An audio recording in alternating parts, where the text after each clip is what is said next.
Here are the top stories for today, July 22, 2019. President Duterte presents his administration's latest achievements in his fourth State of the Nation address. Malacanang joins the nation in celebrating the victory of Senator Manny Pacquiao against Thurman. The Department of Foreign Affairs maintains the ban on the deployment of overseas Filipino workers to Libya.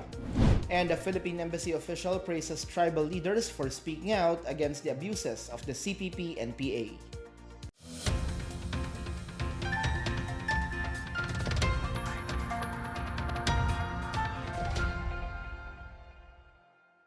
Good day, I'm Rom Dulfo. Welcome to the PNA Newsroom.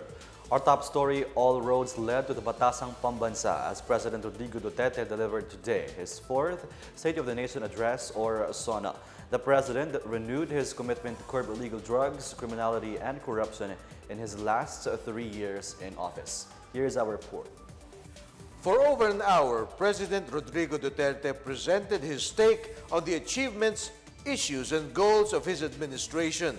The President welcomed his high ratings, where 85% of Filipinos showed trust and approval for him. He, however, lamented how the problem of illegal drugs and corruption persists in the country, to which he proposed a moral recovery initiative. He cited as an example the alleged misuse of state health insurance funds on ghost dialysis treatments, proving that corruption is pervasive. Duterte also noted how government-owned and controlled corporations, or GOCCs, infamous for high salaries, have started to shape up. He cited the passage of the Ease of Doing Business law to fight corruption and the 8888 National Public Service Hotline. Regarding the territorial dispute in the West Philippine Sea, Duterte reiterated how he wanted to avoid conflict with China even while asserting ownership. He said that while the disputed sea is ours, the government will still act along legal lines. Duterte also called on Congress for the creation of a Department of Disaster Resilience and the Department of Water Resources, as well as to pass the administration's remaining tax reform measures and the National Land Use Act. Other achievements of the administration that Duterte reported are the rehabilitation of Boracay and Manila Bay, the entry of the country's third telecom company, the signing of the Bangsamoro Organic Law, and the extension of basic education to more Filipinos. He also endorsed the revival of the Reserve Officers Training Corps, or ROTC, and the urgent utilization of the Coconut Levy Fund for the sake of farmers. Duterte vowed to take responsibility for the consequences of the government's actions and to not stop until the government reaches its goal of giving a comfortable life for all Filipinos. For the PNA Newsroom, I am Miguel Hill. Thousands attended President Duterte's SONA to listen to his report and weigh in on the administration's achievements and plans. Here's our report.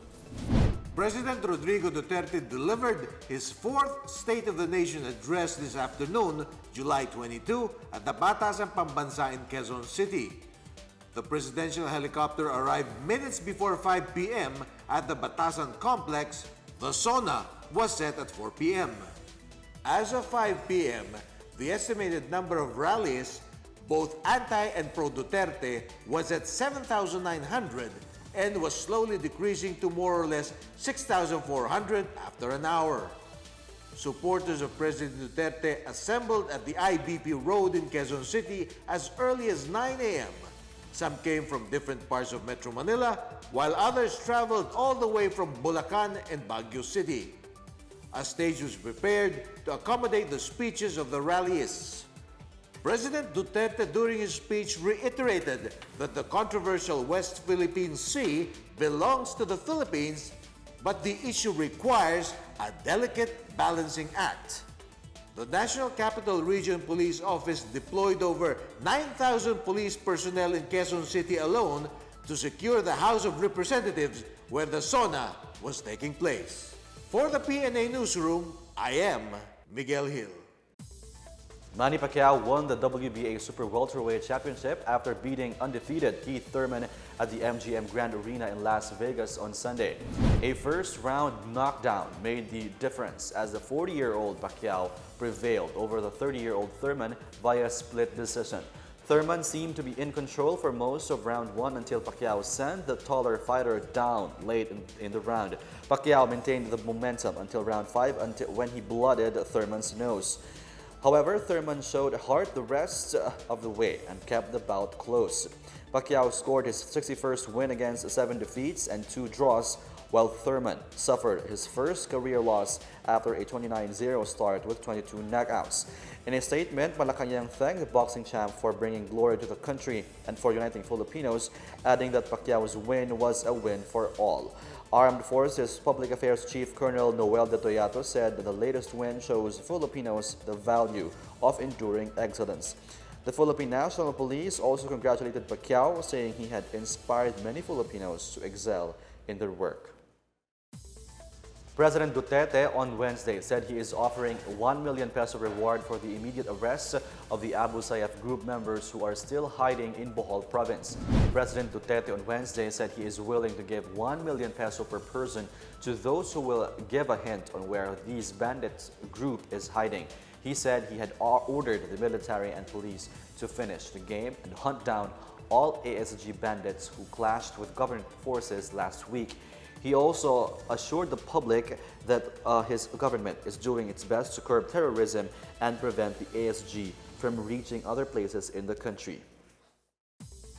The Philippine Army congratulates its comrade, People's Champ Manny Pacquiao, on his victory over American boxer Keith Thurman. And DOST thanks President Duterte for supporting its various projects. More on this from Janice Cavite. Army Commander Lieutenant General Macairog Alberto said Filipino boxing icon Manny Pacman Pacquiao's victory over American boxer Keith Thurman inspired the Philippine Army and the entire nation as well. Earlier, the Army Chief hosted a live viewing of the Pacquiao-Thurman fight at the Ricarte Hall, PA Officers Clubhouse in Fort Bonifacio, Taguig City. Pacman prevailed against Thurman over a split decision and won his 13th world title overall. Meanwhile, a 68-year-old man in Marikina City suffered a heart attack while watching the boxing bout of pound-for-pound king Senator Manny Pacquiao. The fatality is identified as Salvador Abay, a resident of Aratiles Street, Paradise, Balanday, Marikina City.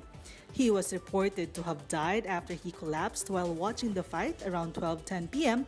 inside Manoto Covered Court in Santo Niño, Marikina City.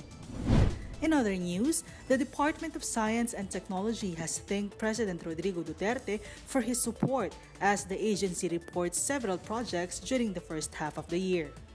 DOST Secretary Fortunato de la Peña earlier announced the launching of the country's largest satellite tracking antenna in Davao, as well as the Hazard Hunter app, which can be accessed either through a computer or mobile phone. Other projects include the hybrid electric train, a flood forecasting system in Bicol, the state-of-the-art National Meteorology Laboratory, the newly renovated Mass Standards Laboratory, and the Perfect Fit project under the Textile Product Development Program. For the PNA Newsroom, I'm Janice Cavite. Still to come, Senator Tito Soto remains as Senate President while Congressman Alan Peter Cayetano is elected as House Speaker. The DFA maintains the ban on the deployment of overseas Filipino workers to Libya. More on these from the PNA Newsroom continues.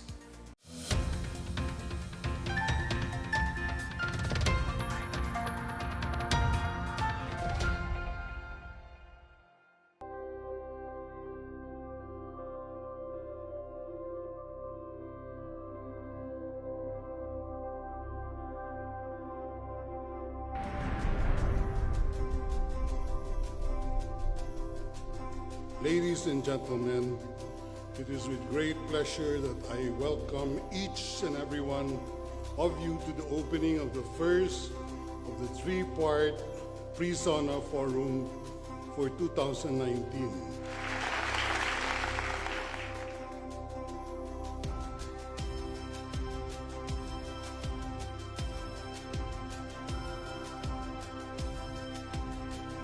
Over the past 3 years, the Duterte administration has shown great political resolve.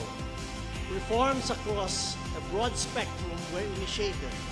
Robust economic growth continues to gain momentum. Massive investments in our economy's competitiveness continue to be made. Ambitious programs have been instituted. Our fiscal position has been strong and is as strong as it has ever been. The government has been working really hard to attain the golden age of infrastructure through the impeccable Build, Build, Build infrastructure program led by His Excellency our President, Rodrigo Duterte. Since last year's pre-SONA event, many of our projects have broken ground or been inaugurated, which brings us closer than ever to our collective agenda of delivering quality infrastructure to the Filipino people. Expect that in subsequent years, more and more improvements will eventually unfold before our eyes, leading us into achieving our vision of the strongly rooted, comfortable, and secure life.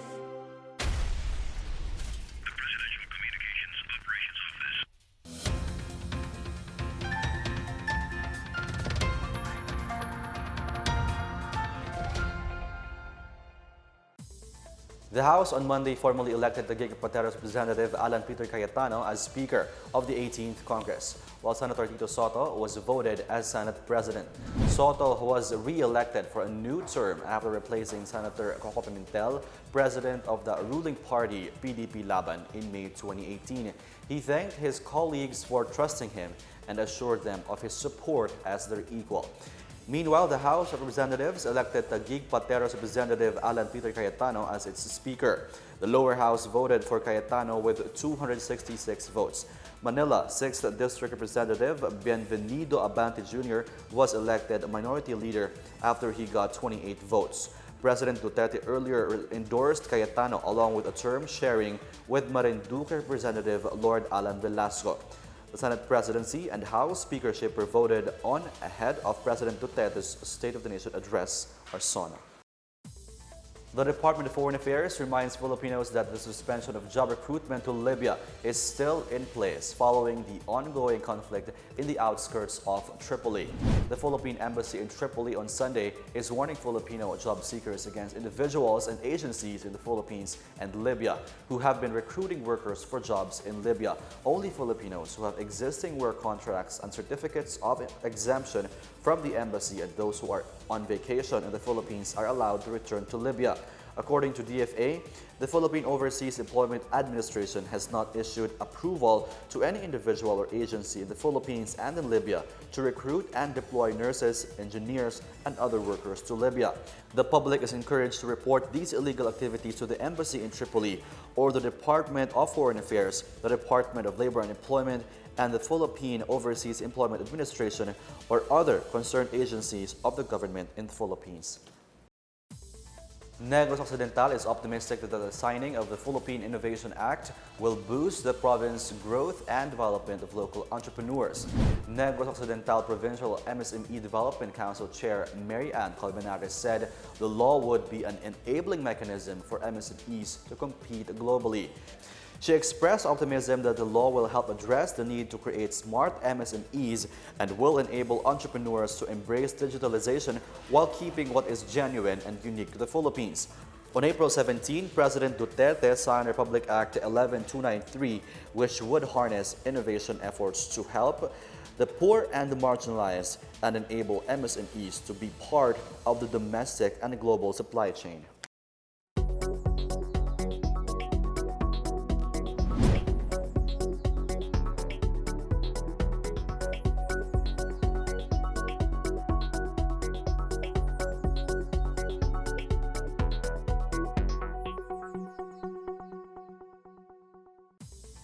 About 63 villages in North Cotabato are being prepared to be turned over to the Bangsamoro Autonomous Region in Muslim Mindanao. North Cotabato Governor Nancy Catamco, who campaigned for the inclusion of the 63 villages into the expanded political entity, said she expects a systematic and clear mechanism in the territorial transfer of the 63 Muslim-dominated villages in the towns of Aliosan, Carmen, Cabacan, Midsayap, Pigkawayan, and Pikit. Once transferred, voters in 63 villages will vote for BARM officials instead of those in North Cotabato. The new BARM code is expected to be completed before the end of this year, according to Interior Minister Nagib Sinarimbo. President Duterte pledged financial and livelihood support to the families of the slain police officers in Negros Oriental, and Davao declares the CPP-NPA as persona non grata. More on this from Bench Bondok. In Negros Oriental, the families of the slain cops were given initial assistance from the Public Safety Mutual Benefit Fund of the PNP, as well as financial, education, and employment assistance by President Rodrigo Duterte himself. The slain police officers were Corporal Relibert Beronio, Patrolman Rafi Callao, Patrolman Roel Cabellon, and Patrolman Marquino de Leon of the Regional Mobile Force Battalion 7. They were allegedly killed by members of the CPP-NPA on Thursday afternoon in Barangay Mabato, Ayungon, Negros Oriental. President Duterte on Thursday conferred posthumously the award of the Order of Lapu-Lapu with the rank of Kalasag to each of the slain police personnel. PNP Chief Oscar Albayalde, who accompanied the President, also posthumously conferred the Medalya ng Kagitingan to the slain intelligence operatives. In Davao City, a resolution declaring the Communist Party of the Philippines New People's Army or CPP-NPA as persona non grata was signed in Barangay Jose Libayao, Talaingod, Davao del Norte on Saturday. The declaration is said to open greater opportunity for investments on the said town. In Laoag City, a total of 2,740 farmers and fisherfolk in Ilocos Norte will get free crop and life insurance coverages courtesy of the provincial government and the Philippine Crop Insurance Corporation. The life insurance premium, worth 375,000 pesos per beneficiary, will be shouldered by the Ilocos Norte government. The insurance program is said to be of great help to farmers and fisherfolk beneficiaries, as it guarantees that they can recoup farm losses due to natural calamities. For the PNA Newsroom, I'm Bench Bondok. Up next, a Philippine embassy official praises tribal leaders for speaking out against the abuses of the CPP-NPA. Healing priest Father Fernando Suarez holds a mass in Quezon City as he continues his healing ministry. The PNA Newsroom returns after these reminders.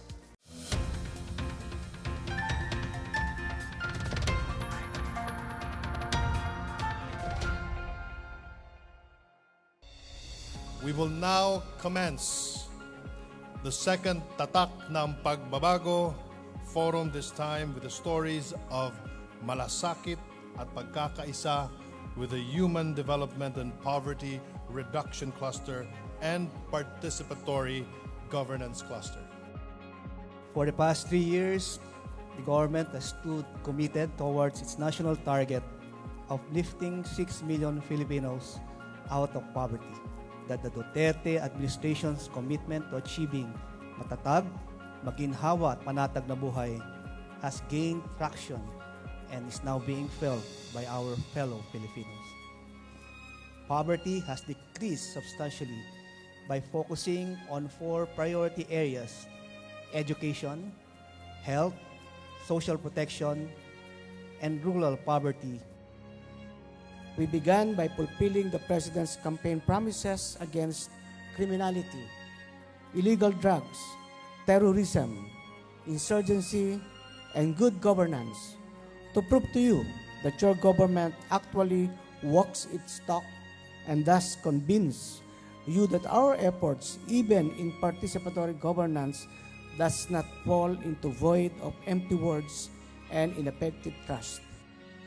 The Philippines is recognized as a global leader in the open government space and contributes to shaping international good governance. I believe that among the best measures of government success is the trust and confidence that citizens place on public institutions.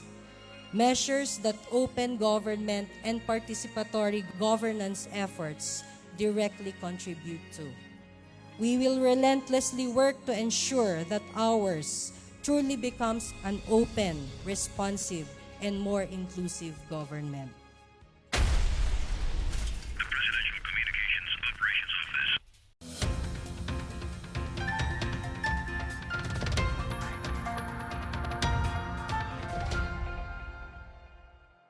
A Philippine embassy official in Washington, D.C. last week lauded leaders of different tribes for their courage in coming out and telling their own stories of deception and abuses committed against their communities by the Communist Party of the Philippines and its armed wing, New People's Army.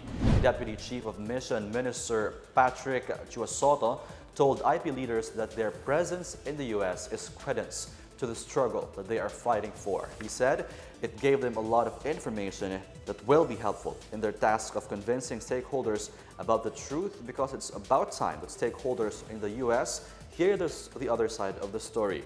Meanwhile, Foreign Affairs Undersecretary for Strategic Communications Ernie Abella said the IP leaders' speaking engagement is very vital and very helpful, especially in understanding the real story behind government actions. The 8 IP leaders were on their last leg of a speaking tour across the U.S. at the Philippine Embassy in Washington, D.C. A senior official of the U.S. State Department has vowed to look into Philippine tribal leaders' claims of abuses by the Communist Party of the Philippines and its armed wing, New People's Army. In a meeting in Washington, D.C. on July 18, the official, who requested anonymity, expressed support for the indigenous leaders' quest to secure their rights. He said his department is in very close contact with the embassy and will follow up on the cause of the IPs. 3 members of the U.S. House of Representatives also expressed concern to the IP leaders' plight against the communists. U.S. Congressman Robert Cortez Scott said he needs to do some research on the legal front groups of the CPP-NPA based in the U.S., while Congressman Stephen Joseph Chabot expressed the need to see the position of the State Department. Congressman Terrence John Cox, whose mother is a Filipina, thanked the IPs for sharing their stories, as he promised to do his best to help them. The IP leaders, including Datu Bawan Jake Lanes of the Mandaya Manobo tribe, appealed for help in exposing the legal disguise of the CPP-NPA and its network. They clarified that it is communist armed groups who are killing IPs to exploit their ancestral domain and not the government. In sports, the San Miguel Beermen forced a do-or-die set with the second-seeded Northport Batang Pier in the PBA Commissioner's Cup quarterfinals matchup. The Beermen asserted their might and foiled the Batang Pier's first crack at the semifinals on Sunday night. The Beermen nearly blew away a huge 17-point spread, but capitalized on the ouster of import Prince Ivy on fouls. Chris McCullough collected 24 points and 11 rebounds. Junmar Fajardo had his double-double with 19 rebounds and 11 points, while Chris Ross and Arwin Santos chipped in 18 and 15 points.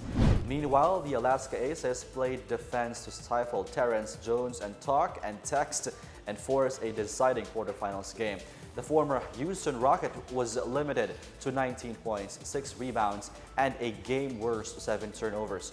Damon Simpson had 15 points and a game-high 19 rebounds to pace Alaska, but it was the team's collective effort against the usually explosive Katropa import that spelled the big difference in the match. The two are facing each other for a winner-take-all match on Wednesday. Faith healing is a widely known concept among Filipino Catholics, and even the Church acknowledges its miracles. Certain Catholic figures, such as Father Fernando Suarez, spread the word of God by healing the sick through the Lord's power. Janice Cabe with the story. Throngs of Catholic faithful trooped to St. Vincent Church in Tandang Suara, Quezon City on Saturday to attend a healing mass officiated by Father Suarez. As a healing priest, Father Suarez has been going to places here and abroad to conduct his healing missions. In his homily, Father Suarez emphasized that it is God's almighty power that cures the sick, and he is just being an instrument of the Lord in the healing process. Father Suarez, who has become popular for his healing ministry, told the hundreds of devotees at St. Vincent that trust in our Lord Jesus Christ is vital for one who wishes to be healed of his sickness, however dreaded it may be. He also said that in many occasions, one is healed instantly through prayers. Father Suarez also recalled an incident when a man who suffered 7 strokes in one day miraculously survived and healed completely after being anointed and prayed over. This, he stressed, is the power of prayer. For the PNA Newsroom, I'm Janice Cabe.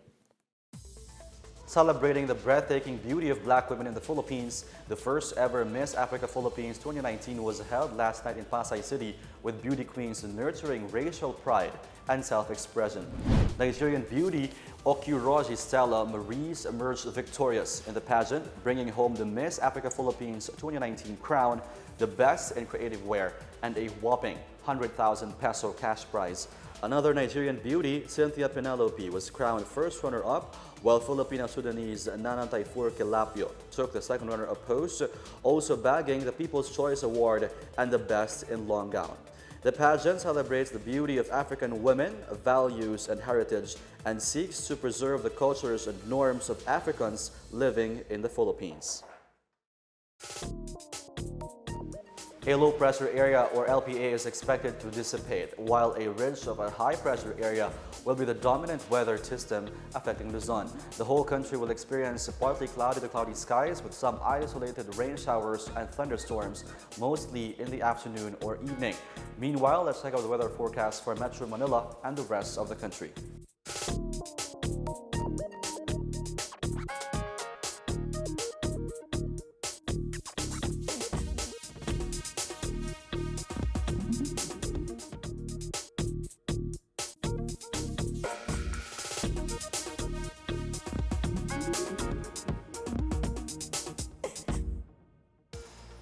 Here's another look at today's biggest stories. President Duterte presents his administration's latest achievements in his fourth State of the Nation address. Malacanang joins the nation in celebrating the victory of Senator Manny Pacquiao against Thurman. The Department of Foreign Affairs maintains the ban on the deployment of overseas Filipino workers to Libya. And a Philippine embassy official praises tribal leaders for speaking out against the abuses of the CPP and PA. Thank you for watching another edition of the PNA Newsroom. To check out these and other stories, visit the PNA website and follow the Philippine News Agency on Facebook and Twitter. For more stories about the government and how it serves Filipinos, look for these hashtags on all our social media platforms and websites. And that's your daily dose of latest news and information that you need to know from the PNA Newsroom. I'm Rom Dulfo. Good day.